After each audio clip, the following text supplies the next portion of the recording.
Hello everyone, this is Dr. Anuj Kumar, Assistant Professor in Mathematics Department. Students, last की videos में हम probability में दो important theorem cover कर चुके हैं, addition and multiplication theorem of probability, जिनको आप एडिशन या मल्टीप्लिकेशन लॉ ऑफ प्रोबेबिलिटी भी कहते हैं। उनमें तो मैंने जो क्वेश्चंस कराए थे वो अलग अलग टाइप के ही थे। एडिशन में एडिशन वाले क्वेश्चन थे और मल्टीप्लिकेशन में मल्टीप्लिकेशन वाले क्वेश्चंस थे। लेकिन आज की इस वीडियो में मैं वो एग्जांपल्स, वो प्रॉब्लम सॉल्व करूँगा जिसमें एडिशन और मल्टीप्लिकेशन थ्योरम दोनों एक ही क्वेश्चन में लग जाती है। ठीक है, यानी कि problem based on addition and multiplication law of probability. थोड़ा सा रिकॉल कराता हूँ। एडिशन थ्योरम जो प्रोबेबिलिटी की थी वो हमारी क्या थी? एडिशन थ्योरम जब हमारा दो इवेंट के बीच में और लिखा हो, यूनियन हो, है ना, या सिंपली आप कह दो प्लस हो, तो वो एडिशन थ्योरम में जाती है। और एडिशन थ्योरम थी आपकी probability of A union B equal to probability of A plus probability of B minus probability of A intersection B. अगर इवेंट्स हमारी म्यूचुअली एक्सक्लूसिव है या म्यूचुअली डिसजॉइंट है तो ए इंटरसेक्शन बी की प्रोबेबिलिटी 0 हो जाती है। तो ये हमारा फॉर्मूला बनता है probability of A union B equal to probability of A plus probability of B. इसका यूज होगा आज के एग्जाम्पल्स में काफ़ी। दूसरा हमारा मल्टीप्लिकेशन लॉ ऑफ प्रोबेबिलिटी, जिसको आप मल्टीप्लिकेशन थ्योरम ऑफ प्रोबेबिलिटी भी कहते हैं। Probability of A intersection B ये हमारी होती है, कंडीशनल प्रोबेबिलिटी पर डिपेंड करता है ये। प्रोबेबिलिटी ऑफ ए और प्रोबेबिलिटी ऑफ बी ओब्लिक ए जो कि कंडीशनल प्रोबेबिलिटी होती है, या इसको इस फॉर्म में भी लिख सकते हैं। ये थ्योरम आपकी तब अप्लाई होती है जब दो इवेंट्स के बीच में एंड वर्ड यूज हो, है ना, या फिर इंटरसेक्शन हो, या कंडीशनल प्रोबेबिलिटी की फॉर्म में हमारा दिया गया हो। तीनों केस में हमें मल्टीप्लिकेशन लॉ ऑफ प्रोबेबिलिटी को यूज़ करना होता है। और साथ ही साथ में जब हमारी इवेंट्स इंडिपेंडेंट होती है, मतलब फर्स्ट इवेंट का सेकंड इवेंट से कोई लेना देना नहीं होता है, तो हम इस मल्टीप्लिकेशन थ्योरम को यूज़ करते हैं। Probability of A intersection B equal to probability of A multiply probability of B. तो ये जो मैंने दो फॉर्मूले यहाँ पर हाईलाइट किए हैं मेनली, एक तो ये आपका पिंक कलर से mutually disjoint event for the addition theorem, और एक ग्रीन कलर से multiplication law of probability for the mutually independent events. दोनों फॉर्मूले आज के इस लेक्चर में एग्जांपल्स में हम कवर करेंगे। चलिए फर्स्ट एग्जांपल्स जाने से पहले कुछ बेसिक चीज़ें जान लेते हैं। बेसिक चीज़ें, ये काफ़ी इंपॉर्टेंट कंसेप्ट है, इसका बेस्ड एक आध क्वेश्चन आपको देखने को जरूर मिलता है एग्जाम में। नोट में मैंने बताया if P1, P2, Pn are the probabilities that certain events happen. ठीक है, ये इन कुछ सर्टेन इवेंट्स है, n इवेंट्स है, उनकी होने की प्रोबेबिलिटी है P1, P2, Pn। Then the probabilities of their non happening, non happening के लिए इन सबको 1 में से सब्ट्रैक्ट कर देंगे। ठीक है, इन इवेंट्स के ना होने की प्रोबेबिलिटी हमें मिल जाएगी। Then the probability of all these failing is, ये सभी की सभी जो हमारी इवेंट्स है सभी फेल हो जाए तो उसके लिए ये हमारा मल्टीप्लिकेशन थ्योरम में जाएगा। और मल्टीप्लिकेशन थ्योरम में जाएगा तो हमें सभी की सभी प्रोबेबिलिटी जो ऊपर निकाली है 1 minus P1 multiply 1 minus P2 multiply 1 minus Pn तक हम फाइंड कर लेंगे। ठीक है, ये सभी की सभी जो है हमारी फेल हो जाएगी तो प्रोबेबिलिटी ये लगेगी।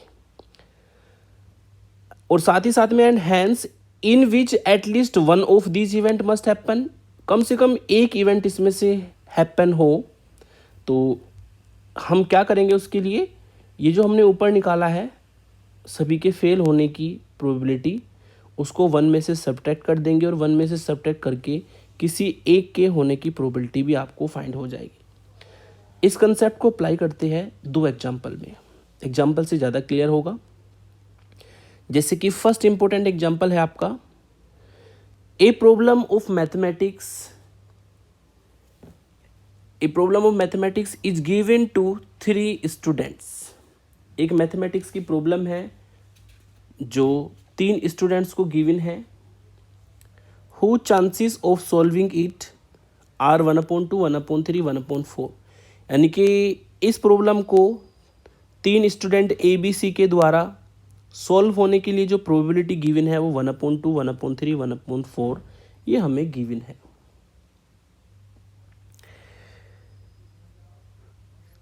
Respectively what is the probability that problem will be solve. हमें यहाँ पर प्रोबेबिलिटी फाइंड करनी है कि प्रॉब्लम सॉल्व हो जाए। देखो प्रॉब्लम सॉल्व अगर तीनों में से किसी एक ने भी प्रॉब्लम सॉल्व कर दी तो प्रॉब्लम सॉल्व हो जाएगी, यानी कि जो हमने ऊपर कंसेप्ट पढ़ा है वही हम यहाँ पर यूज करेंगे। जो हमें गिवन है सबसे पहले उसको लिख लेते हैं। जब probability of A B C solving the problem are, ये हमें गिवन है ना। ये है हमारा 1/2, 1/3, 1/4, ये प्रोबेबिलिटीज हमें गिवन है।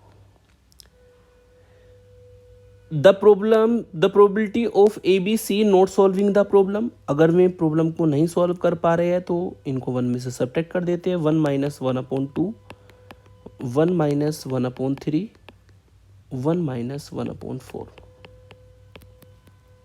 ये हमें मिलेगा। जिसको सॉल्व किया जाए डेट इज करके लिख देता हूँ। 1 - 1/2 का मतलब है 1/2, 1 - 1/3 का मतलब है 2/3 और 1 - 1/4 का मतलब है 3/4। तो ए बी सी के द्वारा प्रॉब्लम नहीं सॉल्व होगी, उसके लिए प्रोबेबिलिटी ये हो जाएगी। अब हमें प्रोबेबिलिटी फाइंड करनी है कि उनमें से कोई भी प्रॉब्लम को सॉल्व ना कर पाए। ठीक है, तो सिंपल सी बात है, ये हमारी मल्टीप्लिकेशन थ्योरम में जाएगा। मल्टीप्लिकेशन थ्योरम में जाएगा तो हमने जो ऊपर प्रोबेबिलिटीज़ निकाली है प्रॉब्लम ना सॉल्व होने के लिए सबकी मल्टीप्लाई हो जाएगी, यानी कि प्रोबेबिलिटी हमारी होगी 1/2, 2/3 एंड 3/4। इन सब के मल्टीप्लाई करेंगे, सॉल्व करके आपको मिलेगा ये 1/4। तो ये प्रोबेबिलिटी है कि प्रॉब्लम सॉल्व होगी ही नहीं। लेकिन अगर प्रॉब्लम सॉल्व हमें करनी हो तो 1 माइनस प्रॉब्लम सॉल्व होगी नहीं को हम घटा देंगे तो हमारा आंसर आ जाएगा। और किसी एक से भी हमारी प्रॉब्लम सॉल्व हो सकती है ना।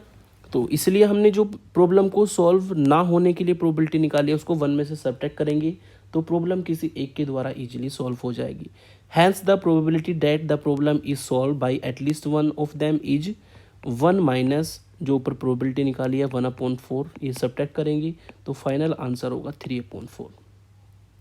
ठीक है, तो ये हमारा काफ़ी इंपॉर्टेंट एग्जाम्पल है।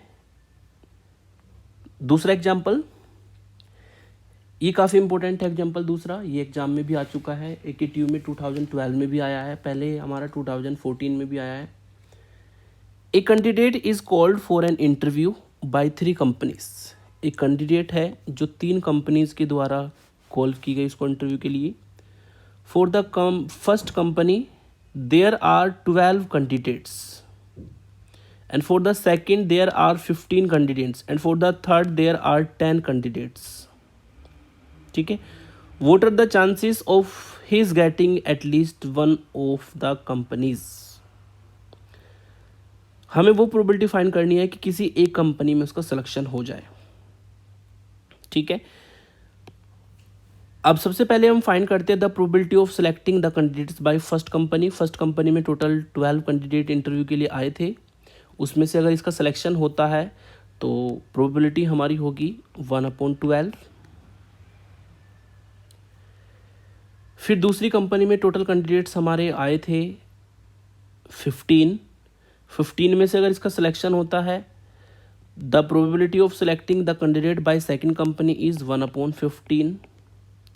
तीसरी कंपनी में हमारे 10 कैंडिडेट्स आए थे, अगर 10 में से इसका सिलेक्शन होता है तो 1/10 हमारी प्रोबेबिलिटी हो जाएगी तीसरी कंपनी में सिलेक्ट होने के लिए। तो ये हमने प्रोबेबिलिटी निकाली कि फर्स्ट कंपनी में इसका सिलेक्शन हो, सेकंड में सिलेक्शन हो, थर्ड में सिलेक्शन हो। लेकिन अगर इन तीनों में किसी में भी सिलेक्शन नहीं होता है तो सिंपल सी बात है 1 में से इन प्रोबेबिलिटी को हम सब्ट्रैक्ट कर देंगे। Now the probability that first second third company not selecting the candidate are respectively, तीनों को सब्ट्रैक्ट कर देते हैं 1 में से। 1 - 1/12, 1 - 1/15, 1 - 1/10। ठीक है, डेट इज इनको अगर सॉल्व करें तो सॉल्व करके मिलेगा आपको 11/12, 14/15 एंड 9/10। ये वे प्रोबेबिलिटीज हमने फाइंड की जिससे कि कोई भी कंपनी इसको सिलेक्ट ना करे, ना फर्स्ट कंपनी करे, ना सेकंड करे, ना थर्ड करे। Then the probability that candidate not selected by any one of them. अब किसी भी कंपनी में उसका सिलेक्शन ना हो उसके लिए हम मल्टीप्लिकेशन थ्योरम लगाएंगे। तो मल्टीप्लिकेशन थ्योरम से ये सभी जो प्रोबेबिलिटीज हमने first company, second company, third company के लिए प्रोबेबिलिटी हमने ऊपर फाइंड की है, तीनों को मल्टीप्लाई कर देंगे। 11/12, 14/15 एंड 9/10, ये हमें मिलेगा तीनों की मल्टीप्लाई करके। तो ये हमने वो प्रोबेबिलिटी फाइंड करी है कि जिससे कि कोई भी कंपनी उसको सेलेक्ट ना करे। लेकिन अगर उसका सिलेक्शन किसी एक कंपनी में हो तो उसके लिए हम क्या करेंगे, 1 माइनस ये जो हमने प्रोबेबिलिटी फाइंड करनी है, 1 माइनस ये जो हमने प्रोबेबिलिटी फाइंड की है उसके सिलेक्शन ना होने की, इसको हम घटा देते हैं तो उसका किसी न किसी कंपनी में सिलेक्शन हो जाएगा by the definition of probability. Hence the probability of his getting at least one of the company is 1 minus ये जो हमने ऊपर प्रोबेबिलिटी फाइंड की है इसको हम निकाल देंगे। निकालने के बाद आपको यहाँ पर सिंपली मिलेगा 0.23, ये इसका फाइनल आंसर होगा। तो इस तरह के क्वेश्चन में थोड़ा सा हमें उल्टा चलना होता है। उल्टा कैसे कि पहले हमें निकालनी है सिंपल प्रोबेबिलिटी सिलेक्टिंग होने के लिए, फिर सिलेक्टिंग ना होने के लिए, फिर किसी में भी सिलेक्टिंग होने ना होने के लिए मल्टीप्लिकेशन थ्योरम यूज करके मल्टीप्लाई करेंगे, और लास्ट में किसी एक में भी सिलेक्शन होता है तो 1 में से उसको सब्ट्रैक्ट कर देंगे। ये 2 एग्जांपल्स मैंने इस तरह के बताए, काफ़ी इंपॉर्टेंट एग्जांपल ये थे। एक लास्ट और इम्पोर्टेंट एग्जांपल,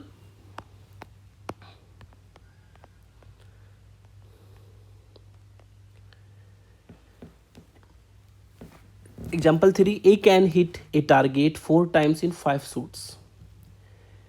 ठीक है, ए जो है किसी टारगेट को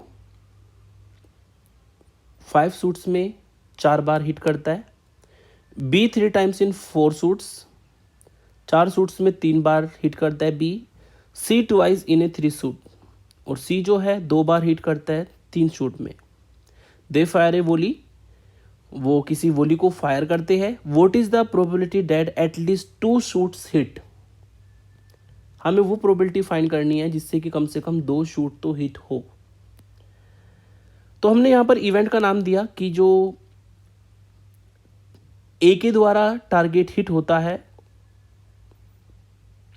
वो इवेंट ए है, बी के द्वारा टारगेट हिट होता है तो बी इवेंट है, और सी के द्वारा टारगेट हिट होता है तो सी है। तो तीनों की प्रोबेबिलिटी हम फाइंड कर सकते हैं।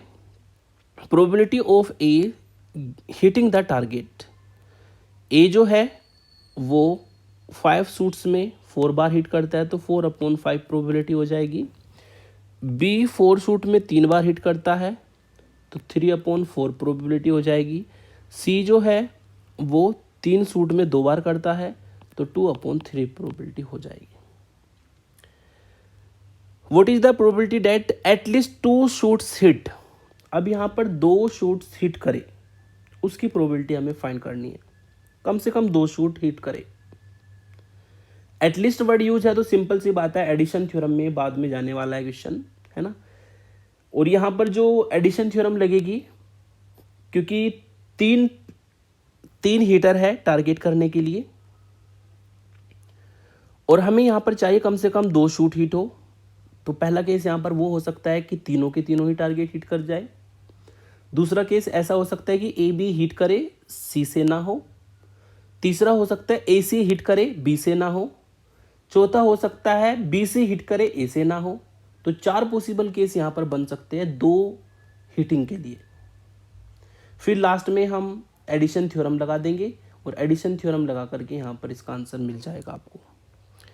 चलिए, for at least 2 hits we may have, 4 case रखते हैं। पहला केस हमारा ए बी सी ऑल में हिट, तीनों के तीनों टारगेट को हिट करे, उसके लिए जो प्रोबेबिलिटी होगी ये भी हमारा मल्टीप्लिकेशन थ्योरम में जाएगा। तीनों के तीनों इवेंट इंडिपेंडेंट इवेंट है, तो जो ऊपर तीनों प्रोबेबिलिटी हमने फाइंड की है तीनों की मल्टीप्लाई कर देंगे, 4/5, 3/4 और ये 2/3। तो पहले इसमें मल्टीप्लिकेशन थ्योरम अप्लाई हो जाएगी।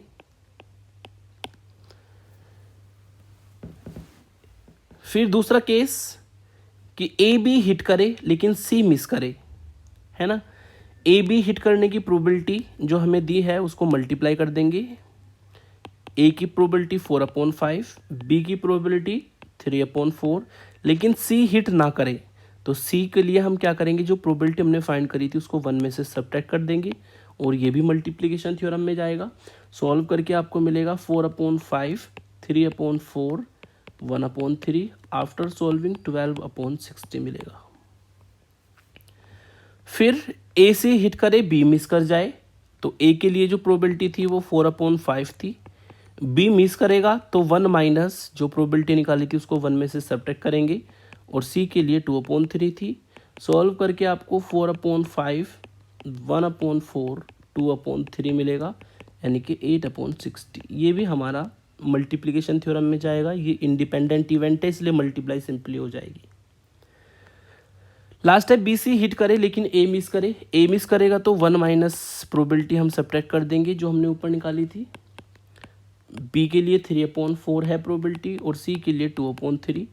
सॉल्व करके आपको मिलेगा 1/5 प्लस 3/4 प्लस 2/3 और इसका मतलब होगा 6/60। तो 4 पॉसिबल केस थे हमारे कि कम से कम 2 हिट जरूर हो।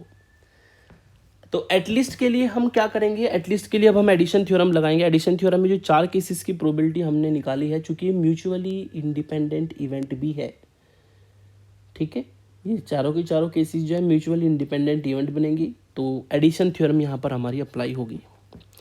Since these are the mutually disjoint events then by the addition theorem of probability, mutually disjoint event है, कुछ भी कॉमन नहीं है इनमें चारों में, तो एडिशन थ्योरम ऑफ प्रोबेबिलिटी के लगाएंगे। तो रिक्वायर्ड प्रोबेबिलिटी के लिए हम क्या करेंगे, इन सभी को ऐड कर देंगे जो हमने निकाली है। हमने निकाला था 24/60 प्लस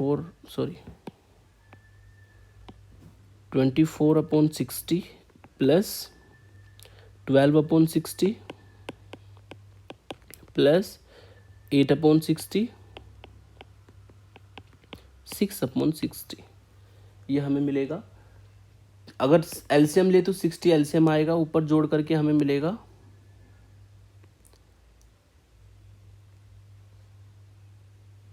यस 30 + 20 50 आपको मिलेगा। सॉल्व करके 5/6 हमारी रिक्वायर्ड प्रोबेबिलिटी होगी। तो इसमें हमने क्वेश्चन में बीच में यूज़ किया है म्यूचुअली इंडिपेंडेंट इवेंट्स के लिए मल्टीप्लिकेशन थ्योरम, और लास्ट में हमने यहाँ पर यूज़ किया है म्यूचुअली डिसजॉइंट के लिए एडिशन थ्योरम। तो दोनों थ्योरम इसमें क्वेश्चंस में यूज हुई है। तो 3 क्वेश्चन मैंने इस तरीके के कराए, 1-2 क्वेश्चन आप बुक में से अपने आप ट्राई करेंगे। नेक्स्ट वीडियो हमारी काफ़ी इंपॉर्टेंट होगी जिसमें हम बेस थ्योरम को क्लियर करेंगे, और बेस थ्योरम वो थ्योरम है जिससे 10 नंबर का क्वेश्चन 100% एग्जाम में आएगा।